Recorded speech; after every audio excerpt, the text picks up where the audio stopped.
আগের মাসেই আরম্ভ হয়েছিল স্টার জলসার নতুন মেগা ভোলে বাবা পার কারেগা।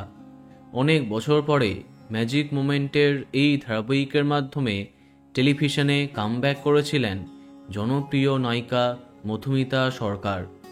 অন্যদিকে তার নায়কের চরিত্রে নীল ভট্টাচার্য যথেষ্ট জনপ্রিয়, তাই তাদেরকে নিয়ে সবাই প্রচণ্ড এক্সাইটেড হয়ে ওঠে।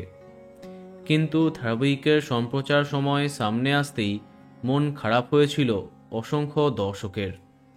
অবশেষে টিআরপি তালিকায় চোখ দিলে দেখাই যাচ্ছে দর্শক কিছু ভুল অনুমান করেনি। এত হাইপ থাকার পরেও টিআরপিতে ব্যর্থ ভোলে বাবা পার কারেগা। সেরা 10-এ আসা অনেক দূরের কথা, প্রতিপক্ষের থেকে অনেকটাই পিছিয়ে থাকছে এই ধারাবাহিকটি। মাত্র 1 মাসেই ধারাবাহিকের অবস্থা বেশ খারাপ। এর আগেও বড় কাস্টিংওয়ালা ধারাবাহিক বালিঝড় 2-2.5 মাসেই শেষ হয়েছে। তাহলে কি ভোলে বাবা পার কারেগার ভাগ্যেও তেমন কিছু অপেক্ষা করছে?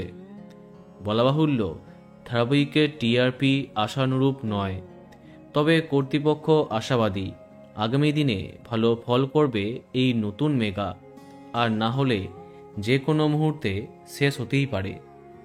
তো বন্ধুরা, এখন তোমার কি মন্তব্য কমেন্টে জানাতে পারো।